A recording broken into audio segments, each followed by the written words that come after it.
Hi, this is Karishma again, and today's topic is resume writing. Now, the first thing when you plan to give an interview, the first thing that you need to get ready is your resume, or you can call it curriculum vitae. I'll tell you the difference between resume and curriculum vitae. Well, resume is for the people who have loads of experience, and curriculum vitae is for people who can enhance more on their personal skills. Maybe a fresher you are, it's more of an activity based format, right? So the freshers can use the word curriculum vitae for their for detailing the summary of their qualification, experiences, or any achievements.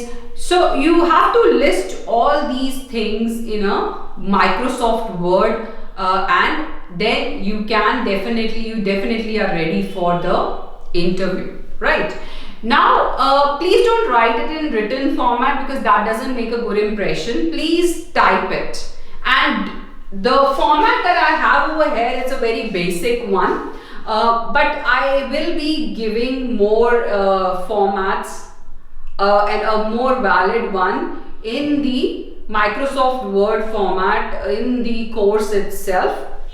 So the format I have over here, it varies. You can use various formats, but the one thing that you need to make sure is that the employer, when looking for the important information, is not squandering much. He doesn't have to search for the information. It should be able to it's easily available, and he's able to find the important details. So highlight the main points, and don't use too many fancy fonts and too bold or big fonts in the curriculum vitae, and try to make it as a summary. So one page curriculum vitae is more than enough, right? And again, here, don't lie anything because they always cross check. So please list all the credible details, right? The format I have over here is you can type the name curriculum vitae, or you can type resume. So the title comes first, or you can just simply erase the curriculum vitae and you can just write down your name in bold letter. That will become the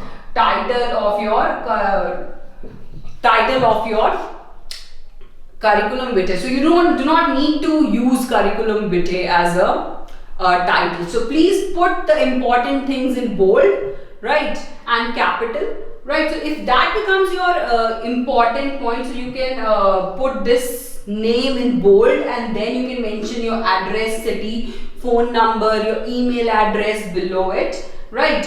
And if you're very active on any social networking website, you have a page or something, you can definitely mention that as well, right? Because the interviewer would like to know about you in any which way they can. So you can mention that too. All the headings, please put it in bold and maybe a darker font, because it will stand out. Education is again the main heading, right? So you can put this in bold. And I have made a table for you over here, because if you think that you have a tendency of making grammatical mistakes, then you can simply make a table: institute, board, course, year, division. The first, maybe you can mention your 10th, 12th, and of course you don't need to mention the 8th, 9th standard details here. So the important ones are 10th, 12th, and the other graduation, post-graduation details here. You can mention your division or percentage here. Board, if I am from a Punjab board, I will mention PSEB here. Course, the class will come over here, standard 10th, or here institute, the name of the institute will come over here, the year that you passed out, so you can mention that here, right? As you are a fresher, if you are a fresher, so instead of work experience, you can mention your experience or internship programs that you have done. Maybe you've done a C++ language, or you have an expertise of photography. Any internship or any expertise that you have. After that, you can even mention your strengths. I don't have the space over here, so you can mention, definitely you can elaborate more on your personal skills if you do not have much of an experience. I'm discussing basically about the people who are applying for the first time, they are freshers. So that's why I've used the word curriculum. I use the word curriculum vitae.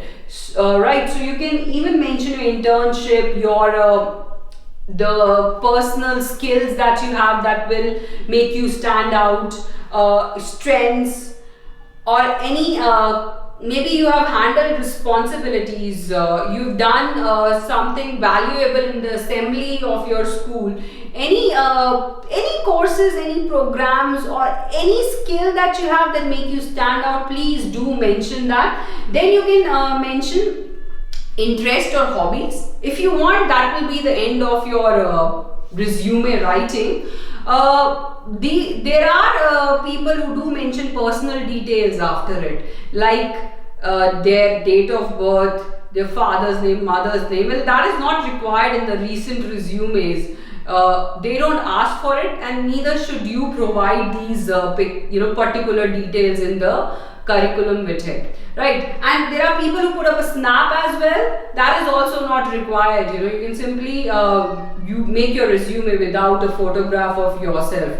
Yes, resume is a summary of your qualification, experiences, and accolades that you have gained throughout your life, but you do not mention your marital status, or your favorite actresses, or your favorite fruits and vegetables. That is not required. So please stick to the professional details. After experience or internship, you can simply mention your personal skills, strengths or weakness. After that, interest or hobbies, and then you can simply sign your name, and that is your resume. The curriculum vitae is ready for the freshers, right? So don't make it too fancy.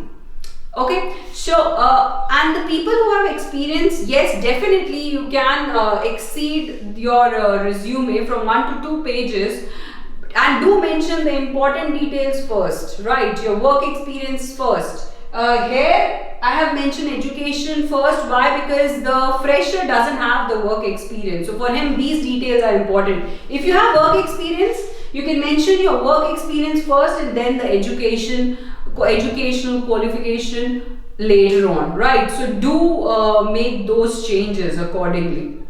Okay, so and after you are done with your curriculum vitae, very important, do give it to someone for a spell check and a grammar check, because that will be the worst impression on the employer if you're not able to write certain certain titles correctly. So do check it for the spellings and grammar as well. And after you are done making your resume or curriculum vitae, the best thing that you can do is put it in a job portal.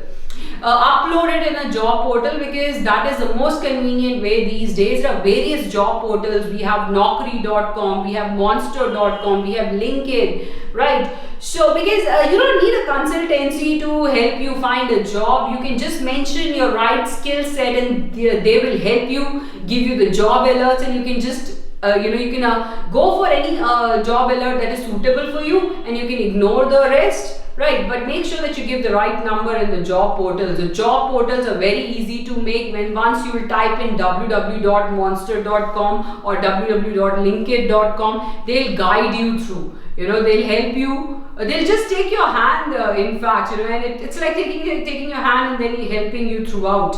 So once your resume is uploaded in the job portal, any of the job portal in India, Naukri.com is very famous, and keep the job alerts on, so you will be getting the messages and emails, and you can apply for any of the jobs that are suitable for your requirement. That's it.